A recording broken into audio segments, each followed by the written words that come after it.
வணக்கம் நண்பர்களே. 100 நாள் 100 கதை தொடரில் இன்று 9வது கதை. ராமு ஒரு ஐடி நிறுவனத்தில் தரை துடைக்கும் வேலைக்கு விண்ணப்பிச்சிருந்தான். இன்டர்வியூக்கு வர சொன்னாங்க. இவனும் போனான். இவனை பற்றின கேள்விகளை கேட்டாங்க. இவன் பதில் சொன்னான். தரையை தொடச்சி காமிக்க சொன்னாங்க. ரொம்பவே சுத்தமாக தொடச்சி காமிச்சான். சரி ராமு, இமெயில் முகவரித்தா, உன்னோட வேலைக்கான உத்தரவை அனுப்புகிறோம் அப்படின்னு சொன்னாங்க. இமெயிலா?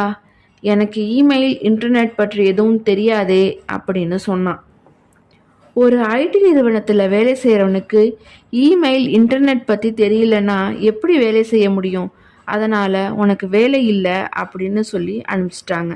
ராமு வேலை இல்லாமல் என்ன செய்வதுன்னு யோசித்தான். கையில் வெறும் 100 ரூபாய் மட்டும்தான் இருந்தது. சந்தையில் மொத்த விலைக்கு காய்கறிகளை வாங்கினான்.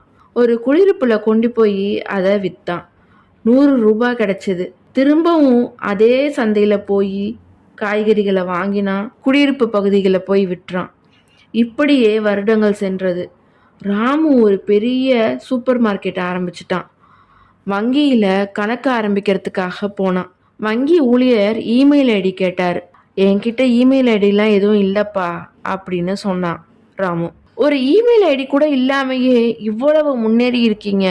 அது மட்டும் உங்ககிட்ட இருந்திருந்தா நீங்கள் இன்னும் பெரிய அளவில் இருந்திருப்பீங்கல்ல அப்படின்னு சொல்லி அந்த வங்கி ஊழியர் அவரை பாராட்டினார். ஆனால் ராமு சிரிச்சுக்கிட்டே சொன்னான், அது இருந்திருந்தா நான் ஒரு சாதாரண தரை துடைக்கும் பணி செஞ்சுக்கிட்டு இருந்திருப்பேன் அப்படின்னு சொன்னான்.